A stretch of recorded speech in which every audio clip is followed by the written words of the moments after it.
Okay. Hello, I'm Ronald Feichtmeir, and this one is an excerpt from a novel, a larger novel, that's being readied for publication right now called Wild Boar in the Cane Field by Anniqua, Rana. Let's see. The name of this piece is The Shrine of Sain Makhianwala.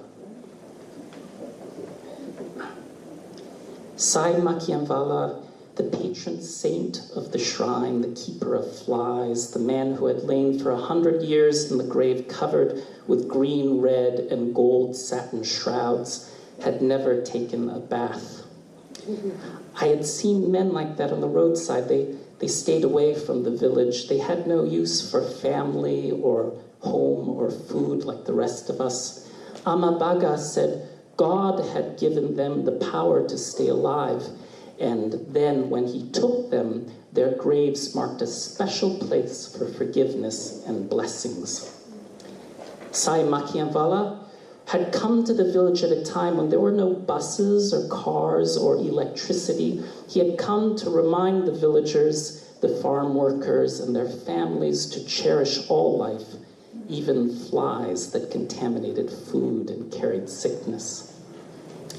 He sat motionless for hours, letting the flies and maggots live off the filth of his body. Cleansing himself would kill a living being, Amabaga told me. Dogs would lick the salt from his sweaty body. That brought him closer to God, she added. Such a holy man, she sighed. Everyone goes to a shrine and he blesses sinners and saints. Like when I took Jeanette to pray for some, she got 2. She couldn't care for them, but that was on her. Bibi Safia herself went before her wedding. Her prayers were answered. She returned to the village within a year. Sain Makhianwala doesn't discriminate, and everyone believes in his powers. Not everyone, I thought. Even before I had visited the shrine, Amabaga's veneration of Sain Makhianwala's bodily filth intrigued me. To amuse myself and the others at the morning religion lessons with Zakia, the Mulvi's wife, I mentioned the holiness of the keeper of flies. As if the fumes of Sain Makhianwala's unwashed body had emanated from the shrine, spread across the cane fields, and engulfed Zakia, she breathed heavily and then began her tirade on how even a dead body needs to be washed before it's placed in the ground. I wondered if that's what happened to the holy man, if he had spent his whole life distancing himself from water only to be bathed once he was dead. Zakia must have rambled on in anger about the torturous consequences of flouting the rituals of religion, cleanliness being key, but I was no longer interested in what she thought. I had, however, provided an opportunity for the others to stop memorizing the lines they had been repeating for the last 10 minutes. Visions of hellfire reflected in Malik's dilating pupils as he listened to Zakia's decree. Taj, as if to tempt fate, drew unmentionable body parts on the ground with his finger, daringly close to Zakia's line of sight. Though she never turned her head in his direction, perhaps he knew she wouldn't. The 2 sisters, Hamida and Nafisa, fingers stuck to the words on the page of the Qaeda, rocked soundlessly, hypnotized by what they heard. I turned my gaze towards the Mulvi, wondering what he thought as he sat silently listening to his wife, smoking his hookah. I caught his eye, but he couldn't. He looked away and gestured to Taj to bring a fresh coal to the stove where Zakia sat overseeing the preparation of the day's meal. The lesson stretched to eternity as Zakia's wrath persisted. But when we returned to Amabaga's kitchen, I asked if the Mulvi had ever gone to the shrine to ask for mercy, being married to such a woman. She laughed and said, I would get myself in trouble if such thoughts, and promised to take me the next time she went to the shrine.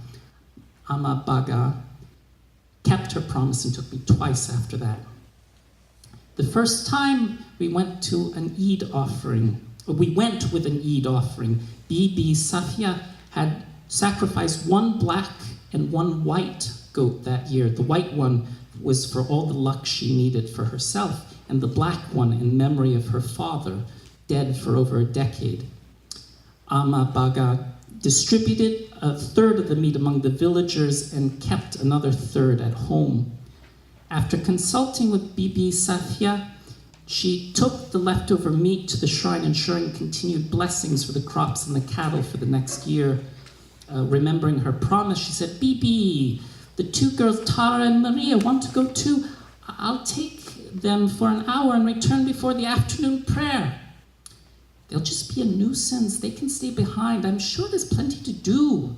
Bibi Safia grouched. Maria and I stood behind the door of Bibi Safia's room and held hands tightly as if this would give more power to Baga to convince her mistress to take us. We have 2 pots, and you know my knees. I'll have to get them to help me load and unload. We heard Bibi Safia clicking her tongue disapprovingly. We waited for her to suggest that Taj or Malik, Baga's sons, should help with the task, but she didn't. Maria squeezed my hand, and I stopped biting my lip as I heard Safia ask Baga to pass her the keys to her cupboard. I could hear her shuffling to the cupboard door and opening the heavy lock.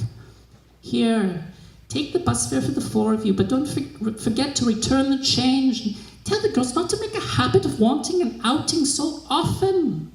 Gulping my anger on Safia's suggestion that a yearly outing was one too many, I let go of Maria's hand and straightened my clothes, excited for this first trip to the shrine that I had heard so much about. The next morning, after breakfast, we would take the bus and leave the meat with the cooks of the shrine. They would prepare a meal to distribute among the supplicants. With full stomachs, the beggars and holy men would have more power for their prayers. The power of prayer might even help me.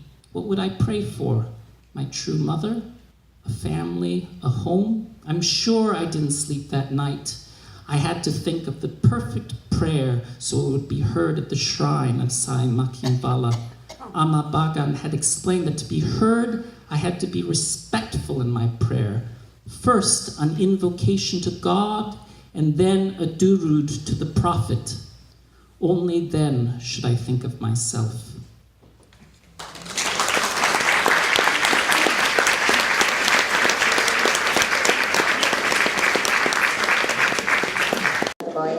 Hi, my name is Melinda Marks, and I am the casting director for Play on Words San Jose, and I am very excited and cheered and stoked to have everybody here today. Thank you all for being here.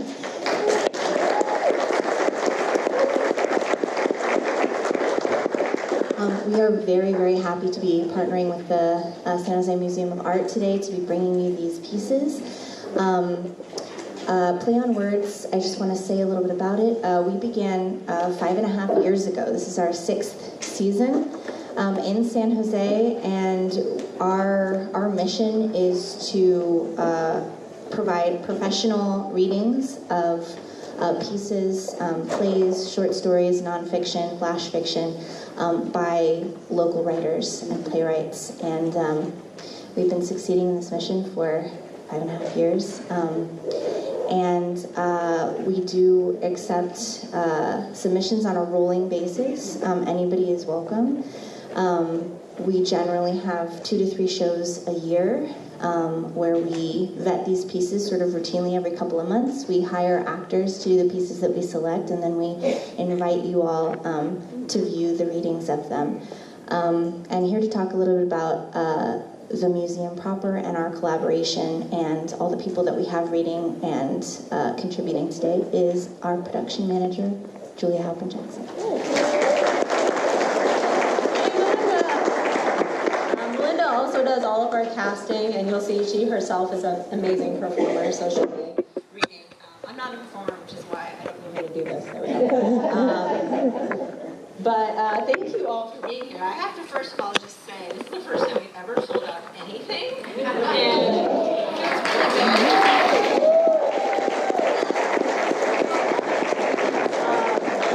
Not possible. This is all volunteer, right? The museum has been There's a woman who unfortunately can't be here today, but her name is Robin Treen, and I just sent her a cold email last fall and was like, hey, we're this reading group, it's just me and Melinda, and we'd love to like do something at the museum, and then this happened, with a lot of hard work, but you know, as Melinda said, we take submissions of work kind of all year round. We have an amazing group of volunteer actors. Everyone give them a big round of applause.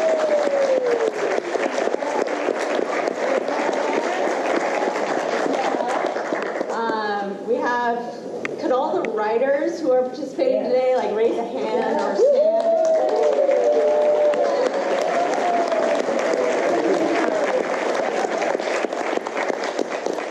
Not to embarrass anyone, but we have our youngest ever contributor today, Michelle Chow, who's in 8th grade.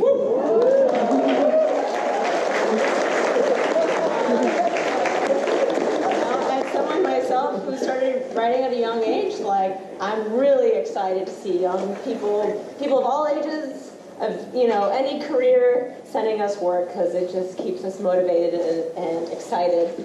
And today, part of our show is partnering as part of the New Terrains exhibition here at the museum. And it's a year-long exhibit. And if you go check out the exhibits, you know, after our show, there's a bunch of different cool performance stuff and visual art related to migrations, mobility, and even walking, which is something I grew to appreciate this week after I put my back out. But I have a whole new feeling on mobility right now. But so because of that, we asked for people to submit work about migrations and mobility. So it's a very international themed show, and I think you'll enjoy it.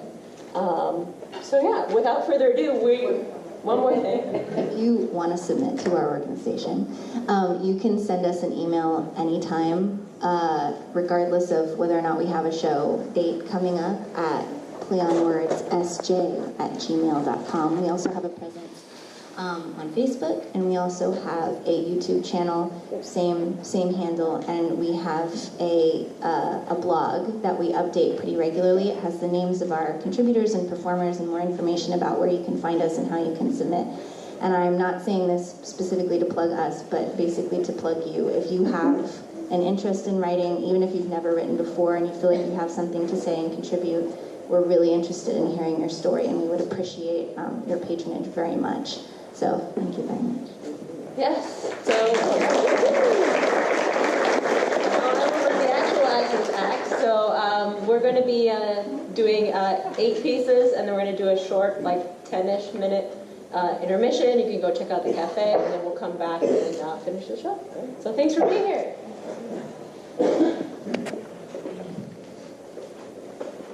My name again is Melinda Marks, and this is Chimes by Keenan Flagg. I dreamt of you last night, America, resplendent as you were in your tinfoil hat and star-shaped sunglasses. Wrapped up in your tarnished flag, you swayed softly, a silhouette of morning light. And that's morning with a U in the middle, darling. It blooms of honey yellow, America. I saw your face like the sprawling fungus on a downed tree, a nurturing exchange somewhere between growth and decay. I saw your face in the tense muscles of my grandmother leaving her home for a life in the West, a life in the lap of sunsets where magazines and heart machines all chimed together in the cries of freedom. Amid this morning, America, you are still beautiful. Though your voice is rasped and your eyes are heavy, I still love you. I still yearn for you. But I am nothing. A part of you, apart from you. Partisan country, partisan line, partisan news, and partisan crime. I feel for you, America. I miss you and your long coasts. Take off your clothes. Don't fear those scars. The belfry is a high climb, but the bell rings far. I dreamt of you last night, America, and I will again tonight, because you are in need of dreams. And trust me, I have plenty. Thank you.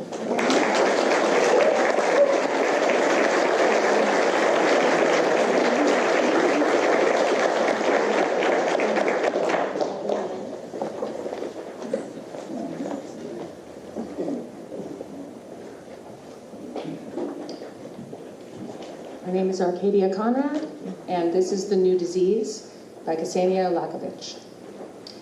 It was 1986 in Belgrade, and I was cleaning the schoolyard on a Saturday morning, just as if it were 1946.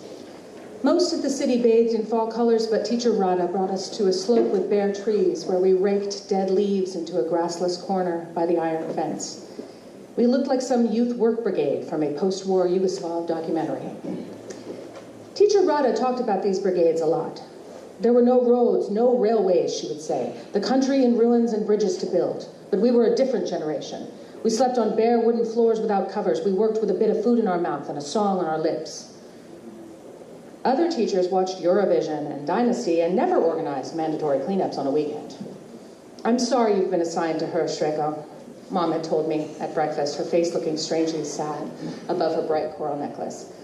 Mom usually impressed teachers with quotes from latest child psychology books, and all went splendid when she showed up at school. But teacher Rada had given her heat about my health excuse for an earlier Saturday project, saying I clearly suffered from the new disease called overindulgence. So I tried not to look for excuses this time around. I showed up on time, picked up rakes in silence, climbed to the top of peripheral stairs, and started working.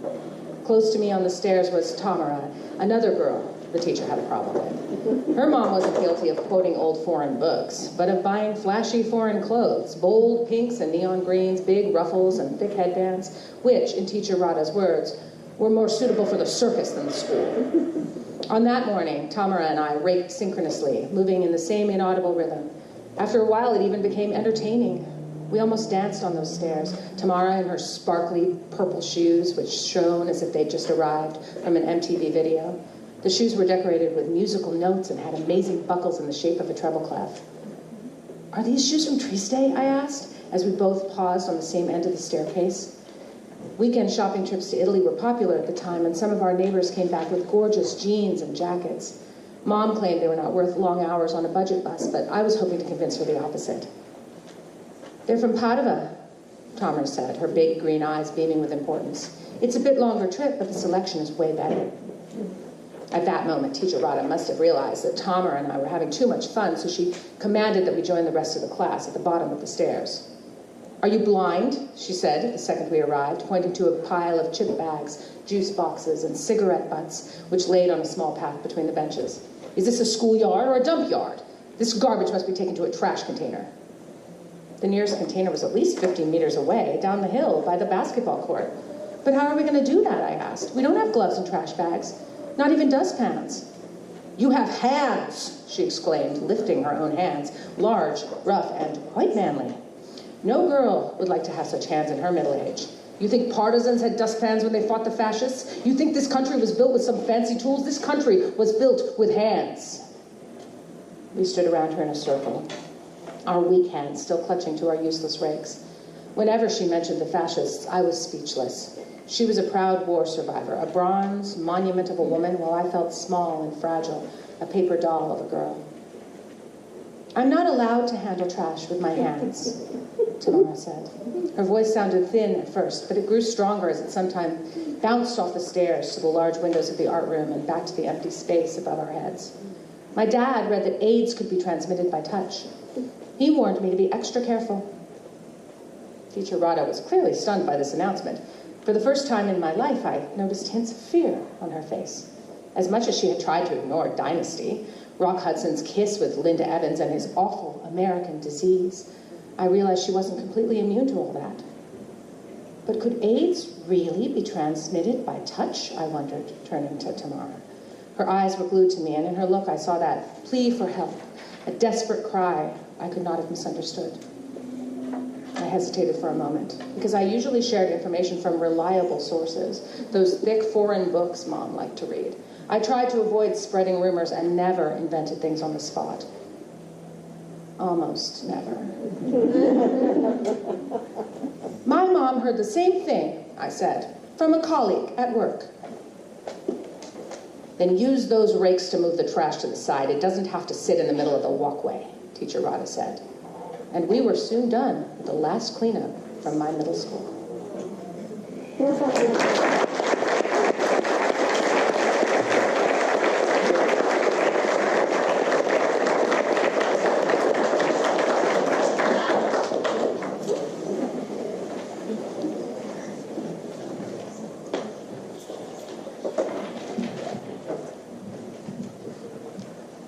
Hi, I'm Christina Shawn. I'm reading a piece that I wrote. It's called Bright Hope.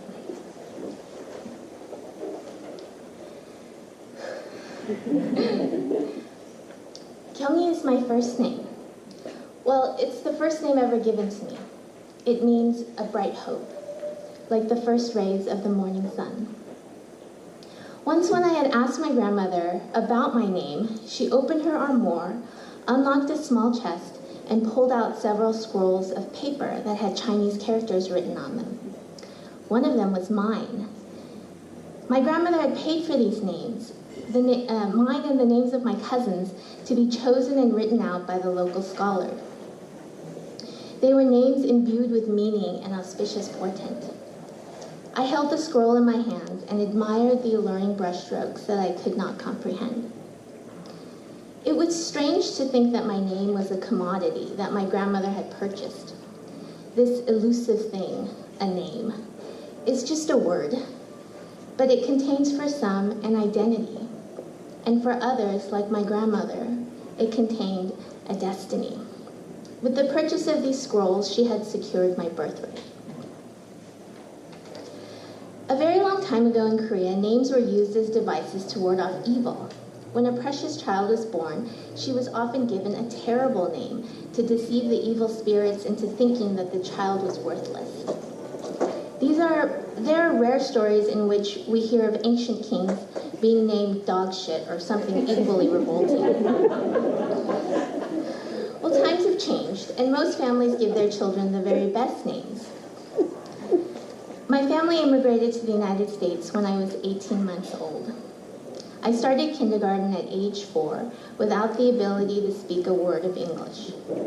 My teacher called me Carrie. I've been told because she couldn't pronounce my given name. One of my earliest memories involves sheets of paper all around me and a pencil placed awkwardly in my hands. My mother, who didn't speak any English herself, is teaching me to write my new name. Karry, over and over again. Within 6 months, I was speaking English as fluently as the kids down the street. How quickly had I forgotten my Korean tongue? My grandmother is a well-known midwife in our neighborhood in Korea. When I spent my summers in her 5-story house as a young girl, my cousins and I would tiptoe around the first floor where the clinic was located. And there were nights when we would wake up to the sound of a newborn taking in its first breath and crying out its introduction to the world.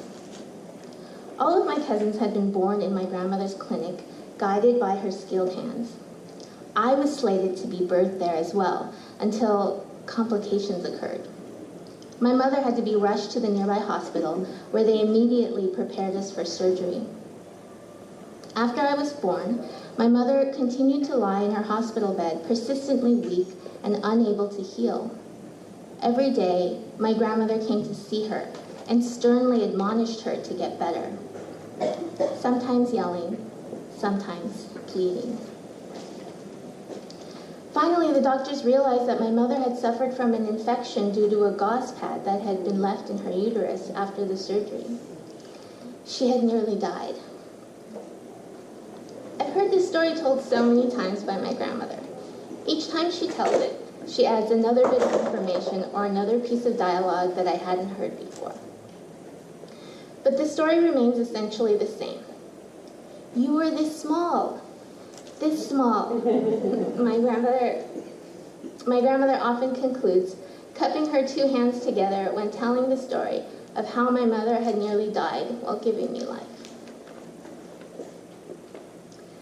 My grandmother is one of the few people on this earth who still calls me by my given name. I was Kyungi when we left Korea, and I suppose I still am today. In Korea, Kyungi is the name given to the titular character in a soap opera or mini-drama on television.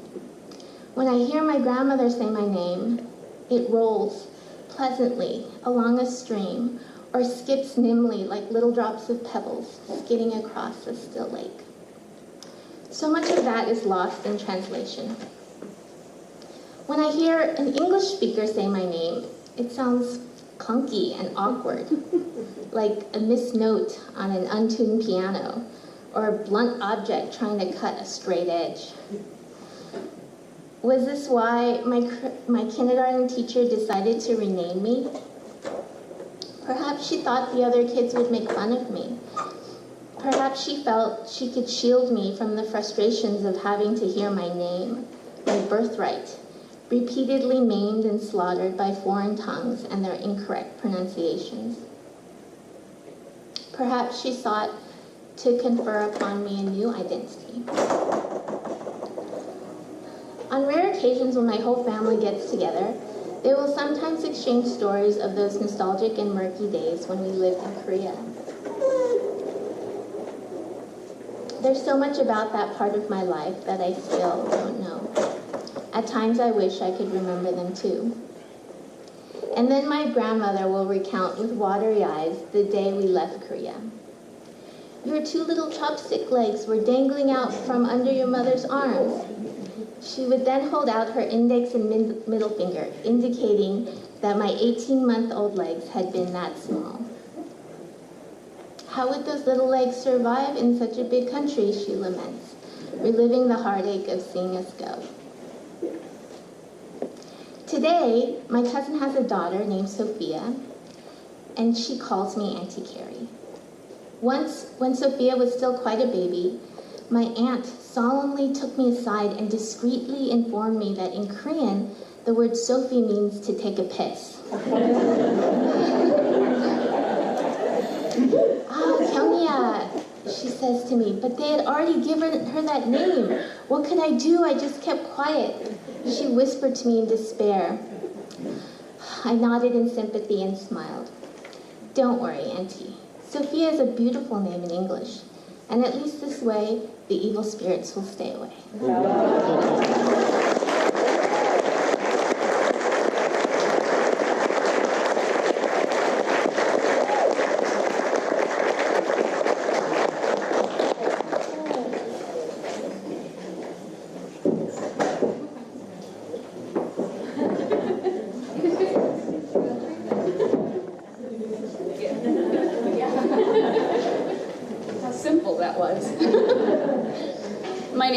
Del Toro, and this is Pedacitos by Angela Villarreal Ratliff. 1. Apart for over 3 years, you picked me up at the San Jose airport. In your car, we compare moldy memories, review hazy, moving pictures, fill in gaps with dabs of gray. We were 10 children. I was 8, you 13. Our eldest sister was 18, losing her grip, slipping away to her imaginary universe. We skip this part. No hue can brighten pitch black. At the Santa Cruz Wharf over hot clam chowder, you sketch a map of our childhood homes. So many. We traverse to where poverty and migrant years shadowed the sun. Penton napkin draws us back to Thermal, Cochelita, Indio. Mile upon mile, we retrace our dust-covered family tracks. All those places we lived in, never realized they were so close, we say. Minutes become years of revelation, touching on neighbor women who were prostitutes for nearby braceros, whose shirts we helped mother iron for spare pennies. You update me on the Coachella barrios of home, where poor familias still barely get by, where Thermal's dust acres have been transformed into lush golf courses and overly tamed lawns of millionaires, shrewd dust miners. 2. At your home, you show me your latest genealogical results, familial arms expanding globally. A photo album sings of your recent travels to Mexica ruins and grand pyramids. My veins recognize the lands of our wandering roots, hills and mountains that cradled empires of our antepasados, where Moctezuma II, Cuitlahuac, and Cuauhtémoc reigned, where Cortés raised Tenochtitlan, built Nueva España over rulers' layered ruins, becoming Mexico, birthing our forebears. Like archaeologists, we inspect ancient bones, mold new life from their altering dust.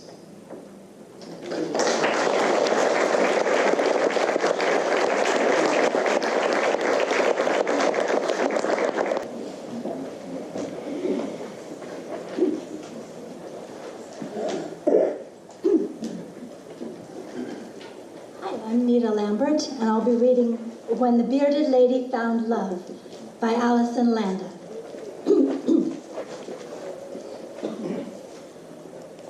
Even before I started growing a beard, I realized love might be elusive. It wasn't exactly some aha moment. I was 10 years old, hanging out in our suburban San Diego living room, a tribute to the 1970s in orange and brown tones, the furniture fluffier than our dog. I was noodling around on a rowing machine that no one but me ever used, listening to the Everly Brothers on the hi-fi. Then the voice, speaking low and slow and directly to me. It'll take a while. How could I possibly know what that meant? But I did.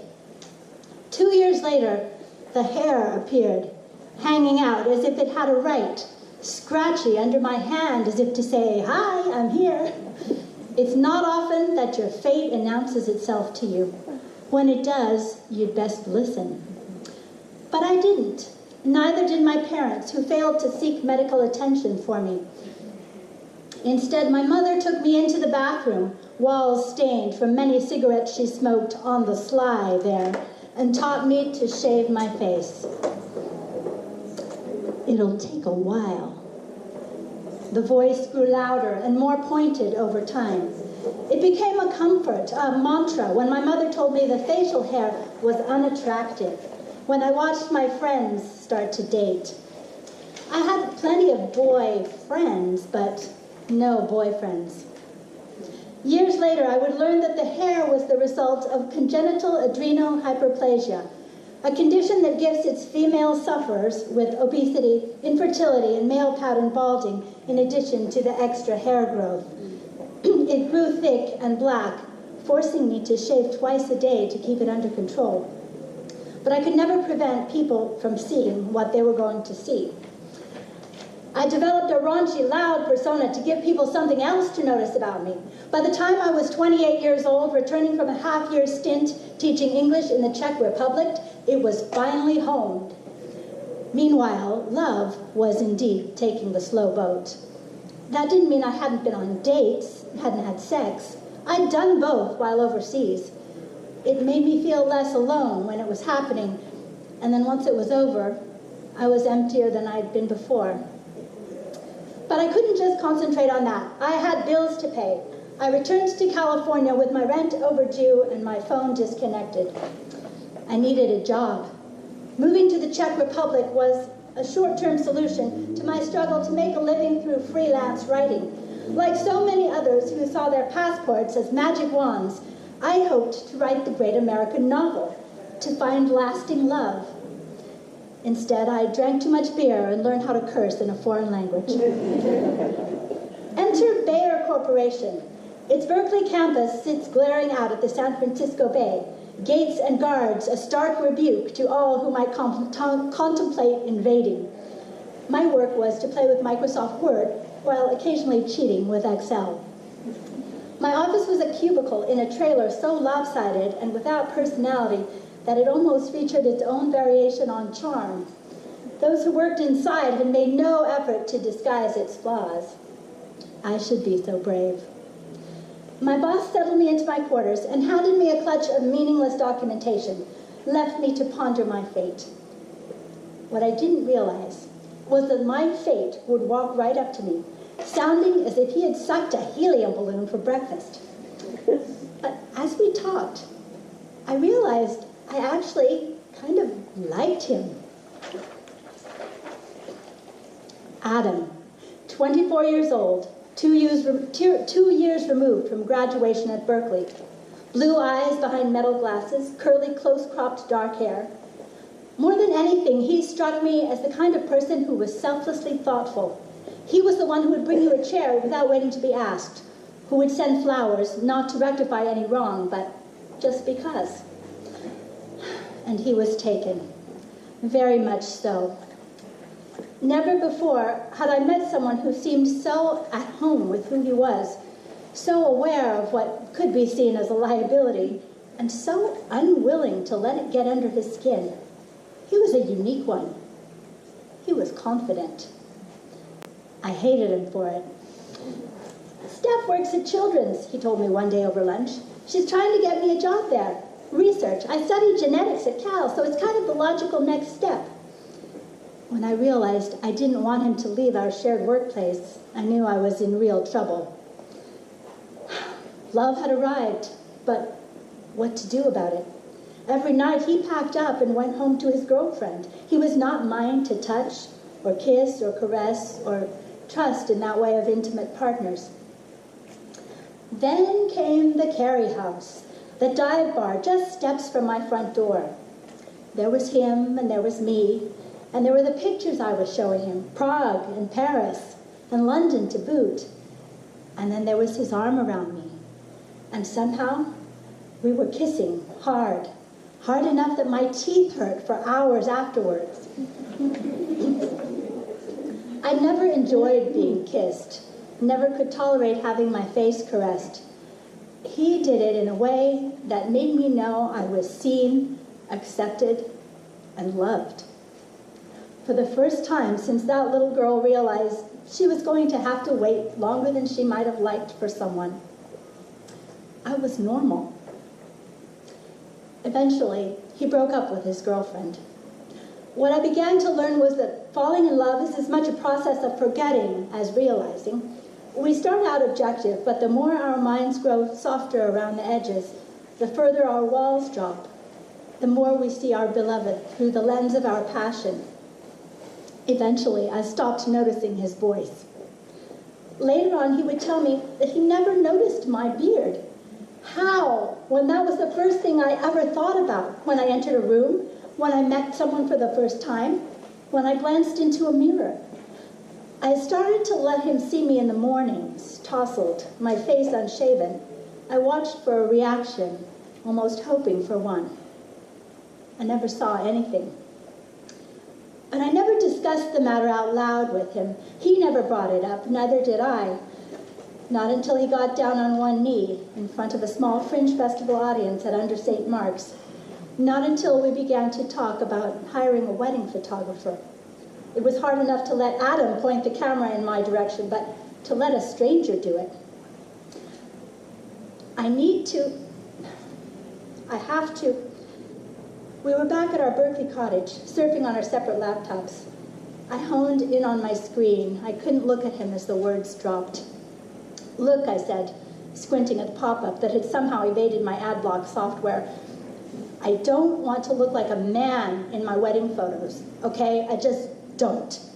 My head fell into my hands. Could I have accepted a bearded woman as my partner?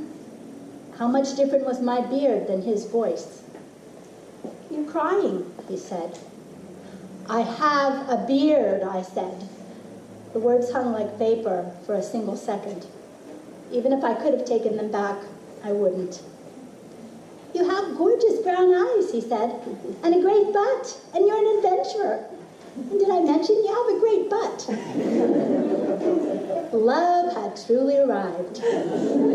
But before we made it official, I was going to do something about the hair. When I told Adam I planned to have laser hair removal, he said, sounds expensive. Then he accompanied me to each session and handed his credit card to the receptionist. The sessions were many. The pain was plentiful. The results were stunning. You still have a great butt, Adam said. We were married April 6th, 2008. 7.5 years later, we had a son. Someone who had never seen me as I once looked, but who also represented a chance for me to show him what his father had shown me so viscerally. Love sees what you are, not just how you appear. It's that love, the love I waited, the love that was in the wings longer than I probably knew. Devotion that speaks in a slightly higher register.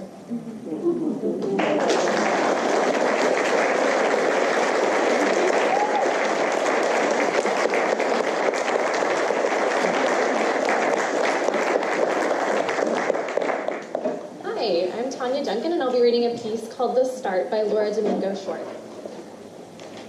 It's 5 a.m., and I find myself tossing and turning, willing to go to sleep and get what little rest I can before the alarm goes off. I haven't slept much all night. I've been thinking about all the work I need to get done, all the work maybe I should have already gotten done, but I just haven't because to me it's draining, unexciting, unfulfilling. It leaves me empty, leaves me blank. I drag myself out of bed with enough time to make myself look presentable and head out the door. I get into the office and stare blankly at my screen. I am surrounded by colleagues who seem genuinely excited to wake up every morning and get back to work. They're happy. They are fulfilled. What's their secret? But more importantly, what's wrong with me? Why am I devoid of that excitement? Why can't I find that motivation? Why can't I just be happy with what I'm doing? The day ends. It was long. I've gotten work done. I'm not sure if it's enough. I'll add it to the list of things to agonize over at 5 a.m. It's incredible how easily we let things become routine, how effortlessly we define something as unavoidable. That's just the way things are. It's a necessary evil. And this fabricated sense of inevitability ensnares us. Sometimes we pry those jaws open and make our escape. We find another job. Maybe we get a better title, a higher salary. But it's not too long before we see that all we've done is dashed into a shiny new trap. And that higher salary, those benefits, that prestigious company, merely become extra teeth in the snare. Because how could you possibly give all that up? I followed that bait for years. Maybe all the years, if I'm being honest with myself. And if I'm really being honest, I built that trap. I sharpened those teeth myself. I let the prestige, money, title, what others might think of me ensnare me so tightly. I'm not sure where the trap ended and I began. And then I realized I was asking myself the wrong questions. It wasn't, why am I devoid of excitement? Why can't I find that motivation? Why can't I just be happy with what I'm doing? It was, why haven't I just walked away? Why don't I explore that exciting unknown? Why do I keep following that path so clearly marked, here be traps? And it became clear that that escape did not lie in prying open the trap and moving forward only to step into another snare. It required chewing off my foot and stepping in any other direction. Yes, it's gruesome, I know, but that's what you have to do to escape that sort of trap. Today was the last day at my job, my high-paying tech job, and my next job is yet to be decided. I am hobbling off to explore that exciting and slightly scary unknown.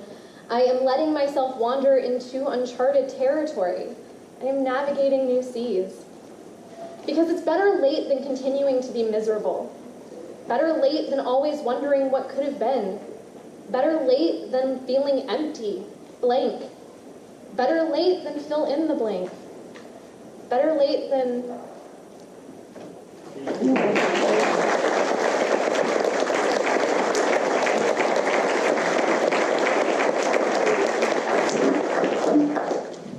Hi, my name is Thomas Times. I'm going to be reading a piece called Make a Muscle by Mike Carpa. My grandmother's strapped to a gurney in her South Texas nursing home lobby. She spits curses as my mother argues with the managing nurse. My grandmother doesn't know me, my mom, anyone. All that's left of the woman she used to be is belligerence.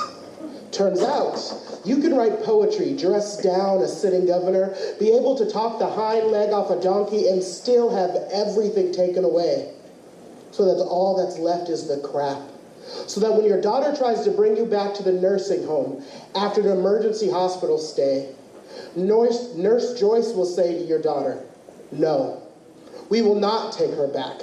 We got her out, and there's no way she's moving back in here." I'm standing beside my grandmother's gurney. A fraction of an inch separates me from the bicep of a powerful paramedic who's piloted the gurney here from the hospital. I feel attraction, danger. It's 1995, only a couple years since a Texas judge gave a couple of straight guys a year's probation for killing a gay man. It took some convincing for my mother to get me here. But I'm nice, so I'm helping out. It's the height of the Corpus Christi summer, of scorching car seats and parking lots too hot to walk across. The song on everyone's radio is La Niña Fresa, telling of a spoiled girl being picked with tepache. Tepache is only mildly alcoholic brew, but still, La Niña refuses. Tepache yo, que te pasa? Para nada. Mom is relentless. Where are we supposed to go, she demands. We have nowhere else. Mom looks ready to break. We started several years ago in a home that smelled of orange blossoms and hibiscus and have worked our way down. Each facility smelling more of urine than the last.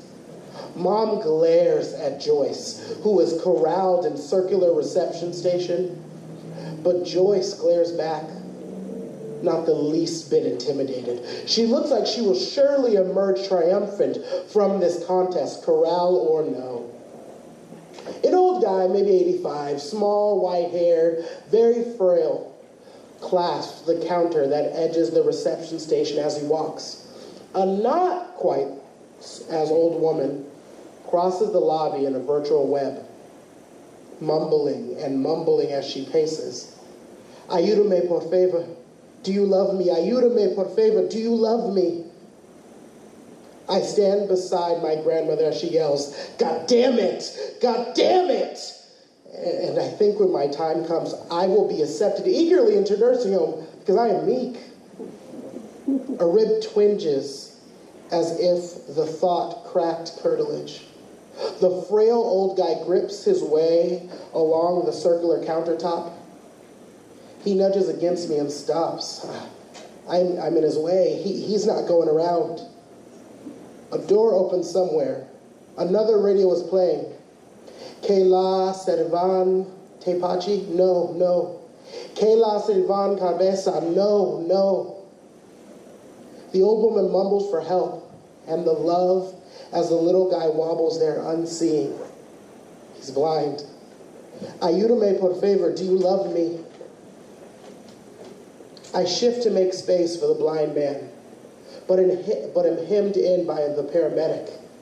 He's young, he's handsome, with dark hair that looks as soft as the back of a dove, and his arms and chest swell with strength. To let the blind fellow pass, I will need to physically push against the paramedic's arm. This is an arm I can fall in love with. It would not be the first time. I'm someone who never had biceps. When I was in junior high, somebody made a muscle, and I asked, how do you do that? I thought there was a trick to it. Every single guy in my gym class laughed as I was already the boy who had been trapped in weightlifting. They had put me in the bench press machine, and I couldn't budge the bar. They took off weight after weight until finally all they had left was the frame. No weights. And I couldn't lift that either. The bar descended to my scrawny chest, and I was pinned like a formaldehyde bug. I was pinned for decades. But now, I've claimed my space in gyms. I drink carbohydrates within the first hour of working out and consume the requisite grams of protein within the first hour, 6 days a week. I've built long twitch fibers strand by strand until I too can make a muscle. As my grandmother curses, the old lady mumbles, and the old man bumps and bumps against me like a fly at a window. I think, maybe my grandmother has done something right. Who wants to be left with nice? I press against my paramedic's swelling bicep to clear the way for the walking man. I do not know if this guy is straight or gay, but why not go down swinging like my grandmother? I smile at the paramedic. His name tag reads Joe. Ayúdame por favor. Do you love me? Make a muscle.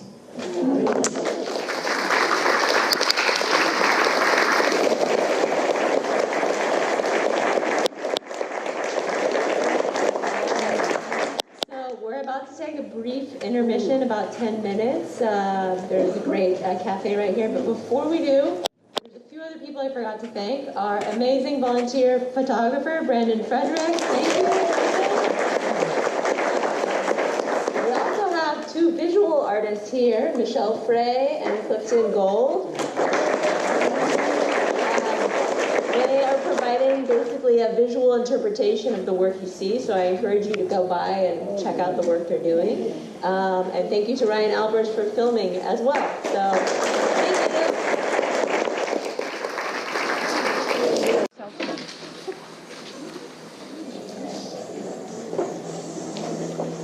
you. Again, this is Postcards from the Underground by Tony Press. The war machine was big and well armed, but it moved slowly. Jimmy and his cohorts were quicker. He mailed a postcard to his mother every Tuesday, rain or sun or snow. She responded as soon as she received it, never forgetting to insert a $10 bill into her envelope. She also included a written message, though not on stationery. Instead, her quaint penmanship filled both sides of a pale blue index card. She told him of her week, the garden, the bridge club. Unwritten, but always visible, was her prayer for his health and her plea for his return. She was at home in Portsmouth, New Hampshire, in the small brick house on Islington Street where Jimmy had been raised. Her husband, James Sr., working with his father, had built the house, completing it in September of 1940, 6 months after their marriage. It took some time, but Jimmy was born just after the war in March 1946. Jimmy was now 21 and far from home, way out west, bouncing between Wyoming and Washington, Idaho and Oregon. The words on his cards which boasted brilliant color photos of vast lakes, roaring rivers, and snow-capped mountains, those words rarely deviated. Hi, Mom. Doing okay. Hope you are too. Jay. She read them twice, in case there was something she'd missed. And always, too, printed in capital letters, a general delivery mailing address, perhaps the same as the week before, but just as often not. And the date, July 3rd, 1967, July 10th, 1967, July 17th, 1967, July 24th, 1967. A month with 5 Tuesdays was a good month. When his father was 21, he was a corporal in the Army. Later, he worked for and eventually owned the first roofing, heating, and insulation company in Portsmouth. He died of cancer. Asbestos, they said, at the Veterans Hospital over in Manchester when Jimmy was 16. Jimmy would not be a soldier. He would never understand how his father had been one, had enlisted, war or no war. Jimmy might do any manner of things, maybe even roofing, but he would never wear a uniform, never carry a gun. He hadn't been the greatest student, but he knew vocabulary, and when Miss McClurg taught them nemesis, he knew exactly what it meant and what it didn't. There were schoolyard issues, and sometimes he and Rocky Soldovani were almost that, at loggerheads, a phrase his mother liked to use. But he had no real nemesis. Not then, not now, and certainly not across any ocean. He was not going to shoot another soul, whether in Vietnam or Vegas or Virginia or anywhere in between. He had but a single life to lead, and he would live it, not for his country, but for himself. No, not just for himself, but for the entire world. Somehow. His job now was twofold.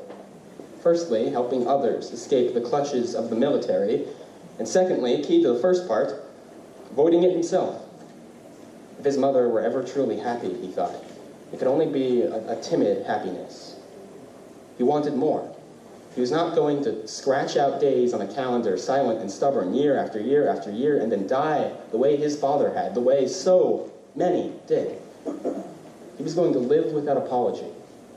He would surely fall a few times, but that was to be expected with any real movement. Her latest pen message, this time in red ink against the light blue, delivered far more content than usual.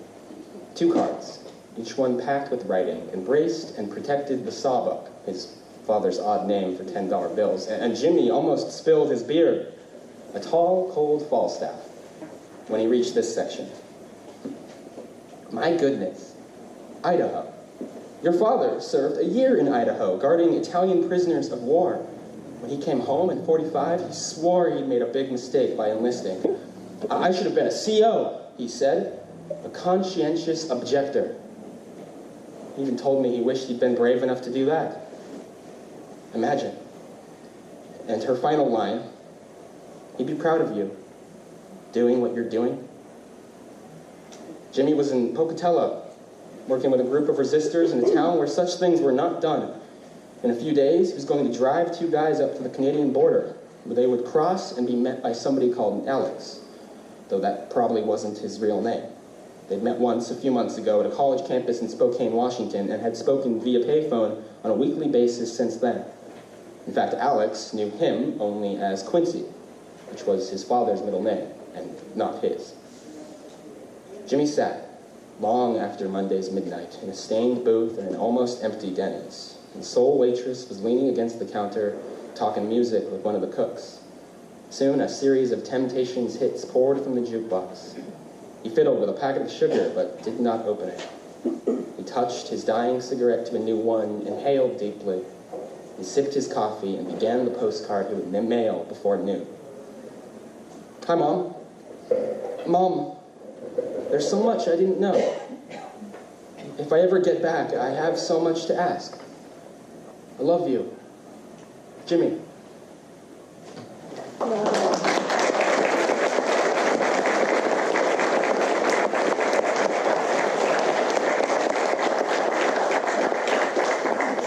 California, 1966.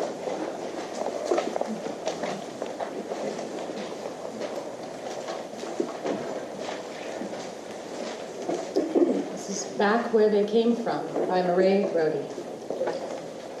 We were never sure when or why my grandparents chose not to be Americans. There was the Wall Street crash, of course, and the Depression that followed. There was all of that social turmoil and fear that came with it. My father seemed to think that my grandparents might have lost what meager savings they had. My grandmother only ever said they came back because they came into land, a 60-acre smallholding guarded fiercely through land wars and civil war and upheaval. There was no one left to farm it with every one of my grandfather's many brothers beyond in New York. Maybe that 60 acres of rocky land in the west of Ireland seemed like a safer bet than clinging by their fingernails to the fringes of the middle class in Staten Island. There was one last story my father told us about New York, however. My grandparents' first child was born at the hospital there, a girl that my grandmother named Mary, like nearly all firstborn Irish daughters of the time. My grandfather was kept out of the delivery room, as was normal in those days, and when he was finally called to the hospital to see my grandmother and their first child, it was only to be told that he was a father no longer. The baby had died shortly after birth, so he found himself childless before he had even seen his child. And they never told him to turn up to the hospital like that, the shock of it.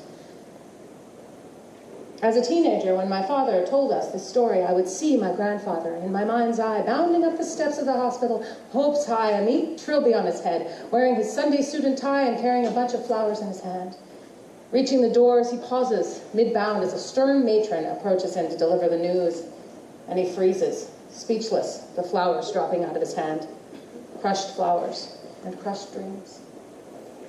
I can't possibly know what really happened. My grandfather was a quiet man and, in a way of his time, never spoke of his feelings if he could help it. My grandmother did often speak of her first baby, however, her American daughter who barely lived. If anyone ever said she was the mother of 8 children, she would always remind them with a smile that she was, in fact, the mother of 9, not 8. And everyone would smile back and nod in silent recognition of her loss and a life long gone.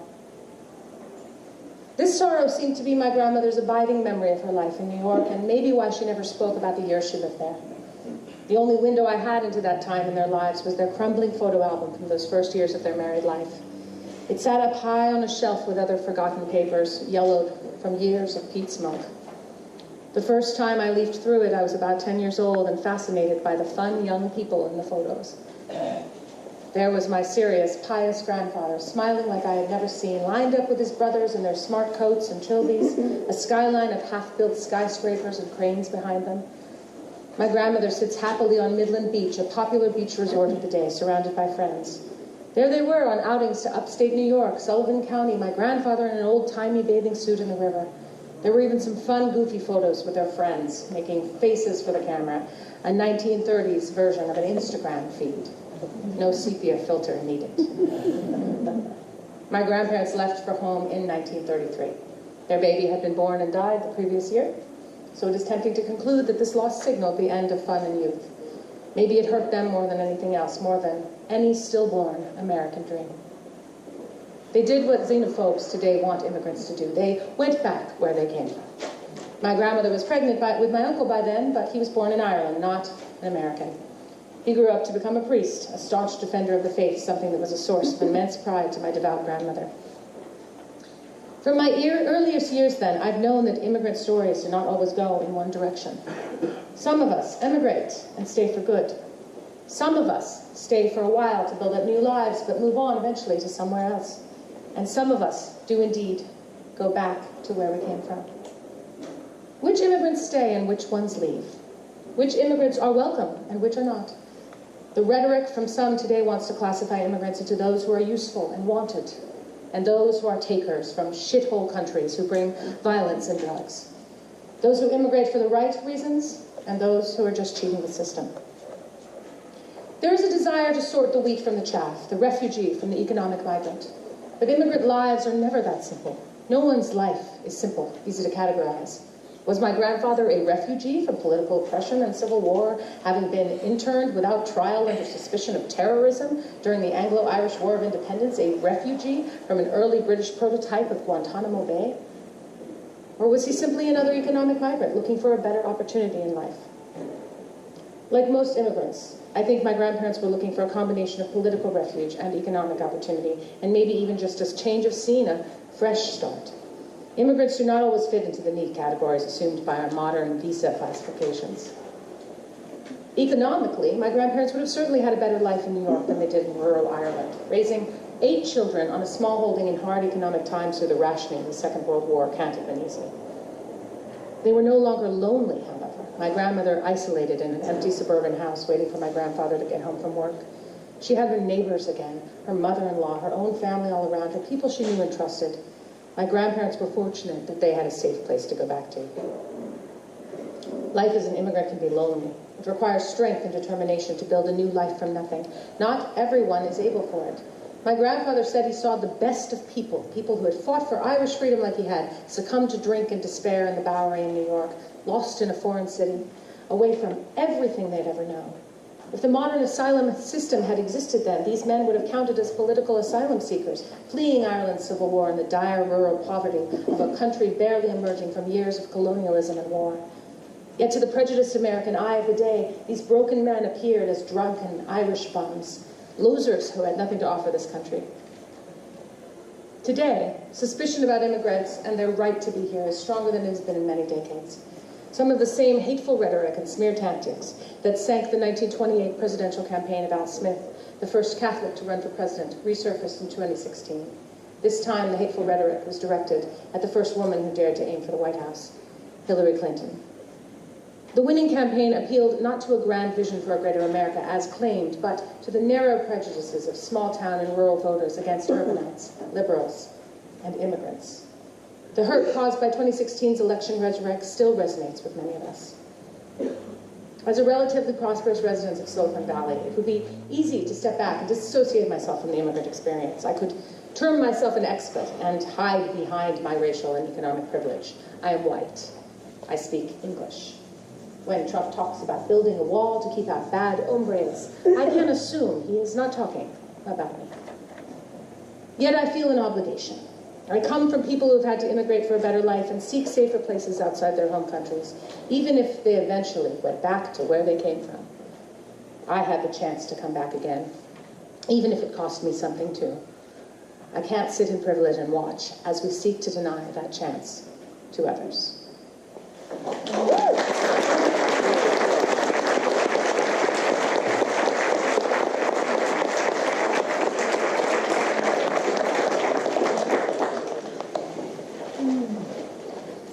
This is Hija de Texas, daughter of Texas. by Angela Villarreal Ratliff. The body seeks the way back home, and mine the long way there. I followed the bloody trail to Europe, pre-Columbian Mexico, the Mexican-American War, and then to Texas, donde nací, Texas. From the Catalan Teixa, meaning friends or allies, the second largest state, a country really, from vast plains and rich valleys to snaking rivers and mountainous chains under a Lone Star banner, with echoes of 6 flags still waving their altering hands, saluting nations that once claimed the land, colonizing, encroaching on Apache, Caddo, Coahuiltecan, Comanche, Choctaw, Jumano, Kickapoo, Kiowa, Tonkawa, amigos y enemigos, embroidering a grand history, birthing wondrously mingled sons and daughters. Today I am at home in my Texan skin. Piel canela, voz bilingüe, corazón tejana. Thank you.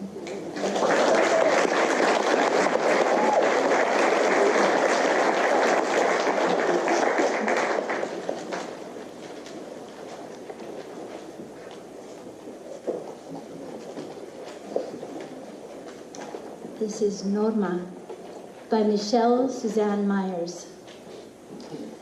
Norma feels the Day of the Dead squeeze her chest and start her eyes stinging. It holds no fascination for her, neither is it a day of holy obligation, though it obligates her to remember her dead mother, whose funeral she could not attend, stopped as she was by papers of status. Imagínate, papers of status por la muerte de tu madre. If you go to your mother's funeral, you never come back. You never come back and make the money that honors your mother, in honor of your mother, to send home to feed and to educate and to pay the medical bills of all your siblings y sus hijos y sus hijos y sus hijos. Norma's money is an obligation of her heart that keeps her mother's entire family alive. Norma has lived apart, very far apart, from her family in northern Mexico since she was 17 when she crossed over, and she is now 46. Norma's beautiful eldest daughter dresses up as La Catrina Novia, a pure white, lace-adorned skeletal bride with her boyfriend, the adoring Novio Catrino, the shadows deepening his eyes. They parade through downtown San Jose, 2 lovebirds who did not have to make the 3-day-long journey with the traffickers through the Sonoran Desert. Her daughter and almost son-in-law, who find the marigolds and candles and the aesthetic of the Day of the Dead enticing, colorfully Instagrammable.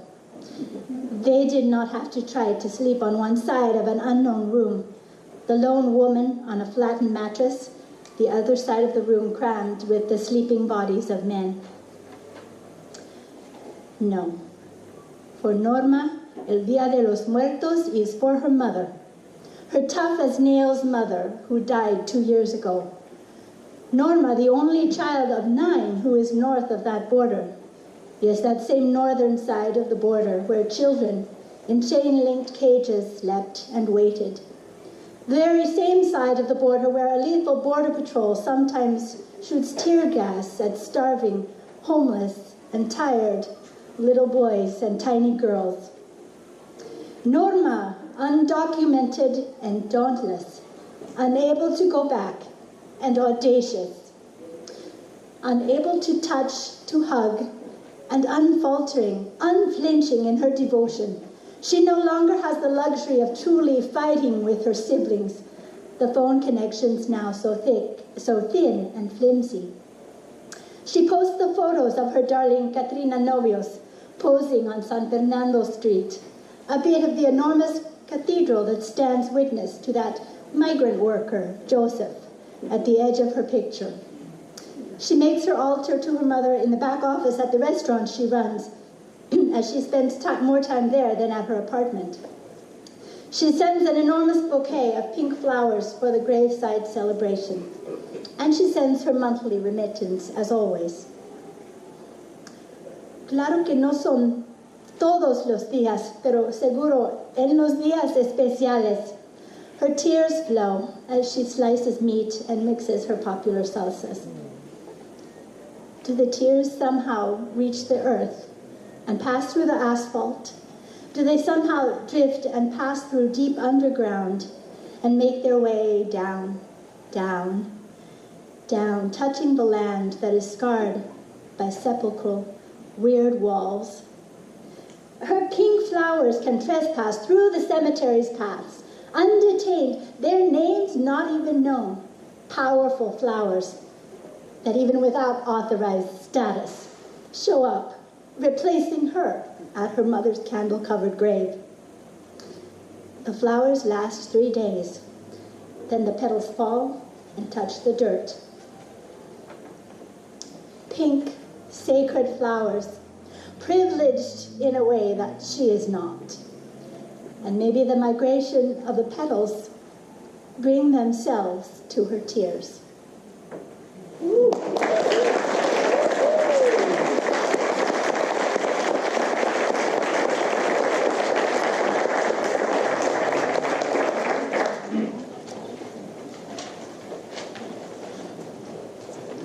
This is Postpartum Dream Sequence by Rebecca Kling. 1. I'm out at the mall, a place I visit far more often in my dreams than I do in real life. This time, it is different though. I'm not trying to find the food court or Bath and Body Works. I am looking for my newborn baby, who has crawled off of me and onto the floor. This wouldn't be a disaster, only now it is, because my baby is an insect. A tiny ant, to be precise. And the floor is one of those speckled floors that is multicolored and makes it impossible to find anything, but is magical for disguising stuff you don't want to see. This is why I don't go to the mall often. I am squatting down, afraid to move or call anyone over because I might crush my precious baby, who I have grown for 9 months inside of me and who has emerged from me as a perfect, beautiful, and microscopic ant. I am surprisingly unashamed I gave birth to an insect, though I am still trying to figure out why my belly got so big for him, amongst other quandaries. He is clearly a royal ant who likes to have lots of space. I still hardly know him, but I love him to an unbearable degree, and all I can think of in that moment is how my whole world will fall apart if I cannot find him. After an interminable stretch of time in which he is missing and I start to despair more and more, I awaken in a panic. I find my newborn, who is slightly larger than an insect and who resembles a rubber chicken, sleeping in the bassinet beside me. I reach over to touch him to make sure he's really there, and I am filled with gratitude that I do not need to learn how to take care of a baby ant. 2. It is a beautiful sunny morning, and I'm strolling in the park with my baby, who is napping with a blanket draped over the carriage. I feel light and punchy, as if the spring breeze is blowing right through me, and it is good to be alive. I gently pull back the blanket to check on my baby, and I jump back in horror. My baby is not sleeping. In fact, my baby is not there, or my baby has morphed into a thing I don't recognize. Upon closer inspection, I realize my baby carriage is occupied by a human heart. And in a panic, I grab my own body and I realize that it is in fact my own heart. And the reason I feel so light is because I have been ripped apart from the inside. I cover up the carriage again, afraid to look back inside. I don't know whether to laugh or cry. I am still alive, which is a miracle, but my heart is outside my body and my baby is not recognizable. I've been told of this phenomenon, this disembodiment where your heart travels outside of you, but it had always sounded fantastical. I had seen pictures of women smiling down at babies and tickling their feet in beautiful beds that were always perfectly made. I wanted my money back. Was there a number I could call and complain about false advertising? No one had told me that I might actually be handed my own bloody innards and be left to wander the earth like a zombie in the making. There probably was some godforsaken tiny print at the bottom of these photos warning you of these possible outcomes. For now, though, I muster up my strength I did not know I had, and I pull the cover back off the carriage. There is the bloody, beating organ in all its glory. I'm surprised to see it has eyes, and they look at me. I smile at it, then I pick it up. It squirms toward my chest, where it too clearly wants to return. My insides ache, and all turns dark. I awaken alongside my baby, who looks up at me smiling. My insides still ache, though the blood is gone. All I can do is hold him to me, and cry, and cry. 3. The place is one I have been to before. A campground on the California coast where I once did mushrooms back in my 20s. I am laughing and my face aches. I'm pointing at the mirror and saying, I know you! And each time I say it, the face in the mirror starts laughing harder and harder, and its overwhelming ecstasy sends me reeling again. I am in the public bathroom and people glance over as they walk by, maybe bemused or concerned at the whole scene. Only now I see clearly the face in the mirror is not mine, but it is my baby's.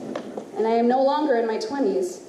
There are no drugs involved, but the sky is melting into all different colors like a kaleidoscope that is bleeding its colors into the eye of the storm. I am giddy and as light as a feather. Nothing makes any sense, and I think my head is falling off, but I am in the midst of the most wondrous and enthralling love, and nothing else matters. Some time has passed, and the loss of context no longer frightens me, though I occasionally wonder if it has turned me half mad. The impossible has happened, and we have lived to sing the nascent truths that inscribe themselves on us daily. Like the bearers of a magical secret, we pass into the familiar terrain, the terrain of longing and loving, bearing a tale that will color it anew.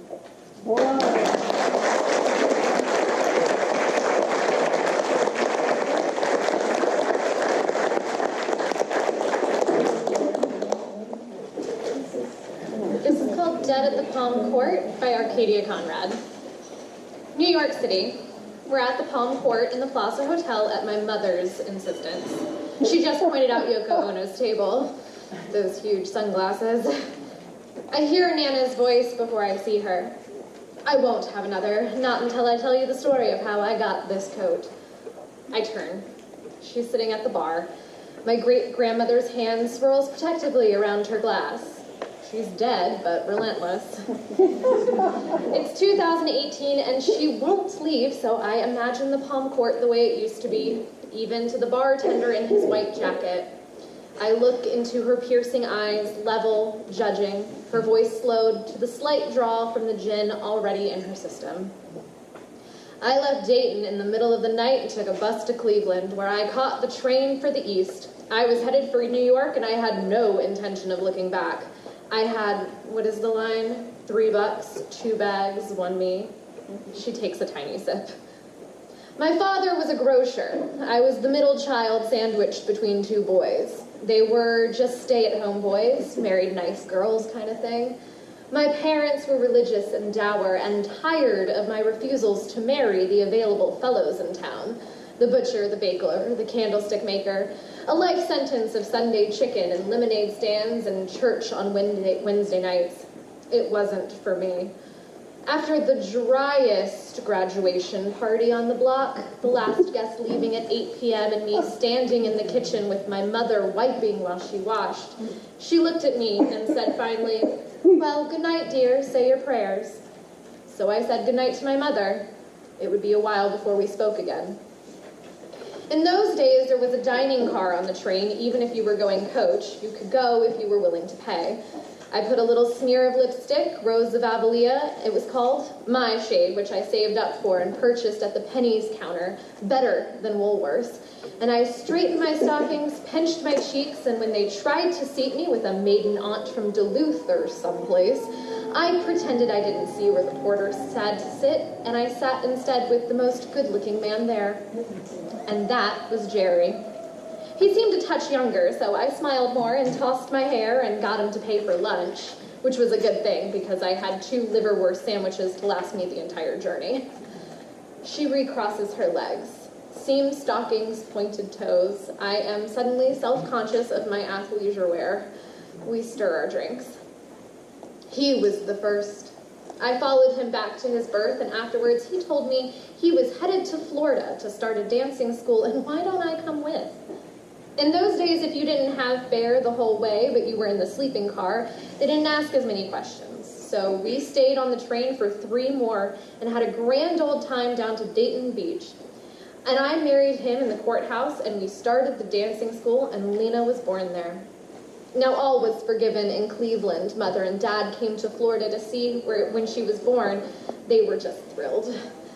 She examines her flawless manicure and pats her coif, straightens her hat, the little veil on top. Her eyes narrow a bit. You know, your grandmother asked me once when she was 8 or 9 about sex, and I told her, just watch it. You can ruin your life in 20 minutes. She was gorgeous by the time she was 12 or 13. By the time she was 15, there was a picture of her with a couple of wolfhounds on leashes. She was dating some very rich men, and she was 15 years old. It wasn't like it is now. There were no laws about age. There was another man by this point, Henry Wyatt. He was very wealthy, a newspaper man. His wife was in a sanatorium, and his girls were at a school ramping up for their debutante balls. A little older and no looker, but here is where one makes a choice. We had enough to get by on, but we weren't moving forward. There would be very little to move us upward, and Jerry had turned to drink. And one day I came home, and he was asleep in his chair in the middle of the day, and I thought, I am barely 30. I still have my looks. What in the world am I doing here? And I left your grandmother in her crib and went straight out and accepted that lunch date with Henry Wyatt, and that was that. Your grandmother Lena was too young to remember, but for a while she lived at his place in Palm Beach with his staff while I was getting my divorce sorted out. I'm sure his daughters wandered and probably snarked, but what was one going to do? We were traveling. There's a picture of us in the paper christening a new railroad line out in California. It was a whirlwind. Something like love, maybe for me, certainly for him. And eventually I made my mark there, and he set me up with an apartment on Riverside Drive overlooking the Waldorf Astoria. It was designed as a garden apartment, and so there was a little carriage roundabout. It was very, very elegant. You didn't have to be rich to live that way back then, and I started collecting all of that lovely furniture. Got a great deal on it from an auction. He got me into the Orpheum circuit, he paid for it all, and it was just a few drinks and some laughs every time he was in town. He taught us, your grandmother and me, about some of the finer things, what to order in a restaurant. He appreciated theater, all the best things in the world. Every producer in town was chasing me, but I'd slap their hands away after a few minutes because it wasn't fair to Henry. His wife had been socially prominent, and he loved her very much, but that was all over now, and he adored me. He loved me. He was good to me, loyal, just wanted to know someone was there, and I was, as much as one is. This isn't the only coat, but it is the nicest.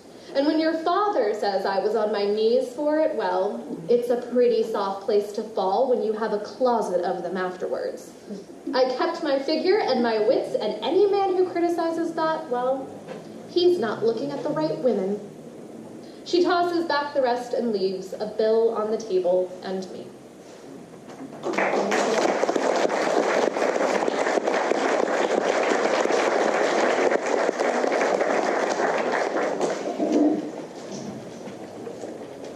This is the last story of our program.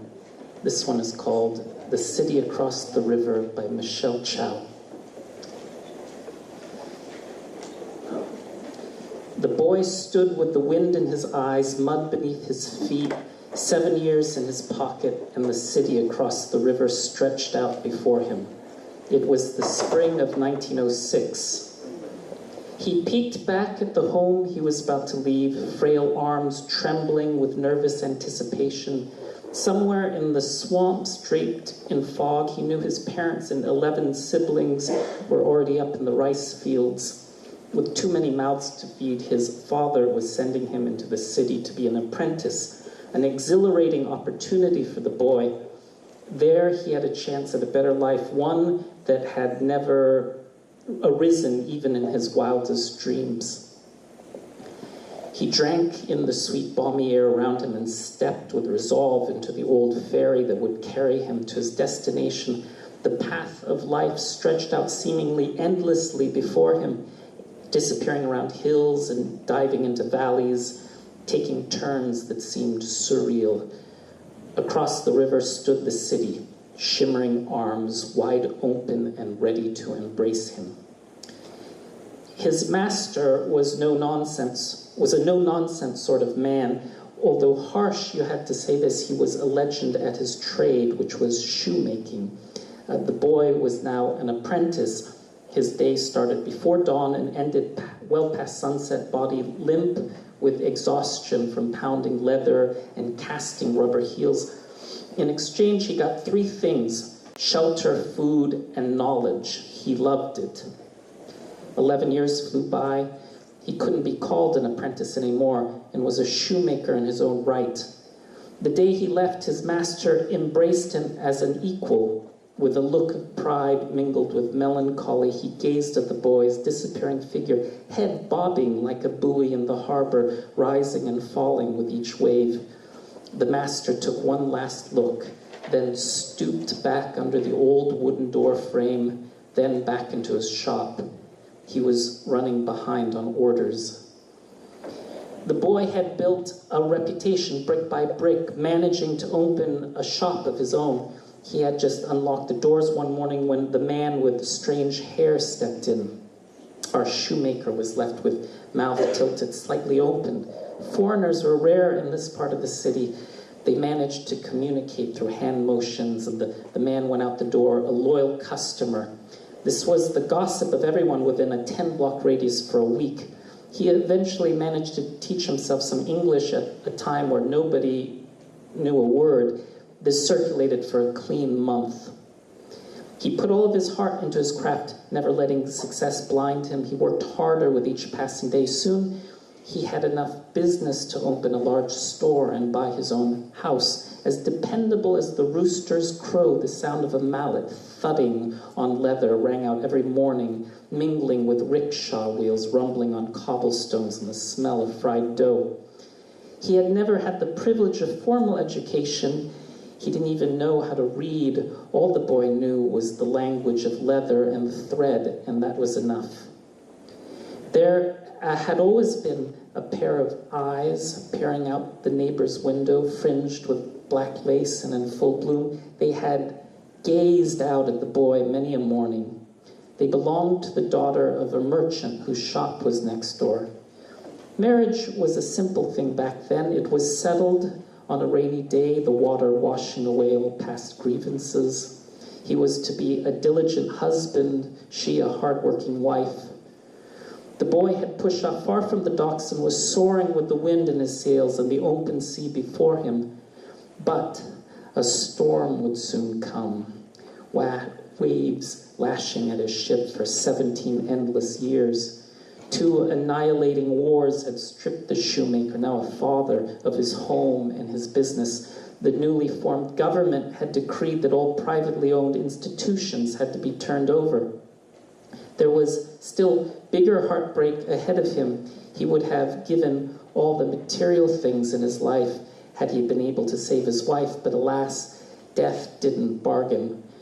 She died in premature labor, screams still ringing through the 2 dead air, the baby gone with her. He was the one left standing in the bitter rain with a family to feed. The seams of his life were ripping apart, leather cracking, dirty soles rubbed bare. He tumbled into sickness, paralyzed by the fever of fear ravaging his mind, his footprints trampled and obscured. But there was always his daughter there, coaxing homemade medicine down his throat. There was always his son coming home with the money his father couldn't earn them. Somewhere in his mind, he realized that his children would be orphaned and homeless if he died, and his will to live was awakened, a roaring beast, bursting through the chains of grief. Within a week, the father was up on his feet and had gotten new work in a factory. His leather and love had been burned, but he himself wasn't ready to become ashes. His daughter was only 11 when she lost the money, the month's salary he had given her to carry home.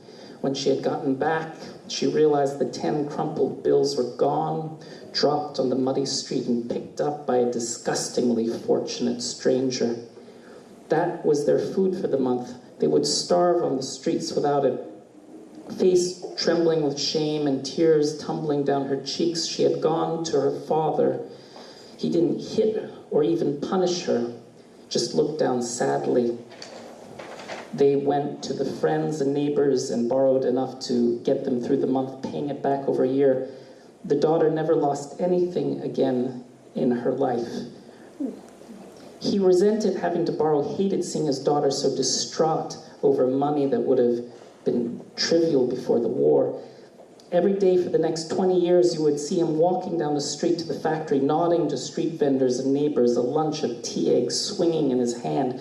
Those were hard times, but he had work to do. Sitting on his rusty balcony, a peculiar sort of emotion hung in the air around him. His figure, though hunched, was still full of the vivacious spirit and tenacity of his youth. He had kept afloat all these years, rising and falling with the current.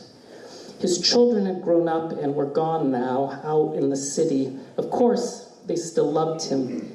He watched his grandchildren grow, wrinkled eyes lifting into a smile as they recited poems from school.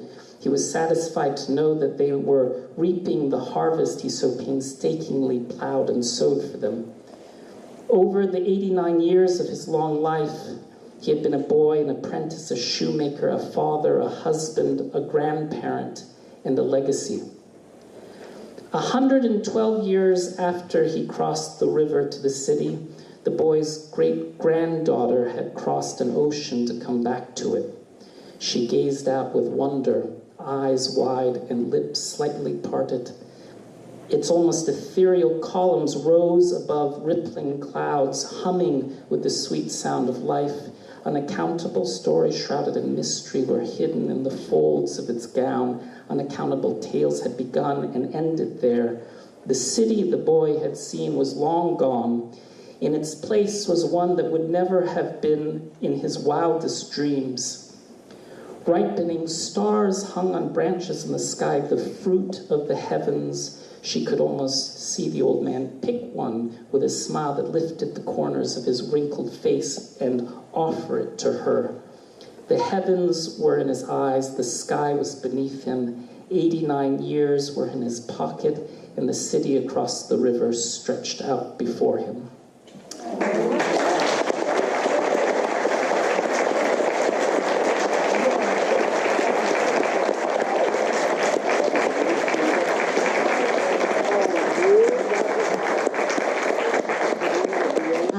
That's our show. Many thanks to the wonderful contributors and performers that we've had today, and to all of you who came and watched and experienced this with us. Thank you so much. Julie wants to do something. Because tonight is the Oscars and I'm inspired by an Ellen DeGeneres, I'm going to try and take a selfie. So, hang on, I don't know, I have like 10% left on my phone. Does that have a wide angle? Oh, we're in this one. Wide angle. Please feel free to come and see us again, contribute. If you want to perform, you can, and enjoy this wonderful museum. It's open for another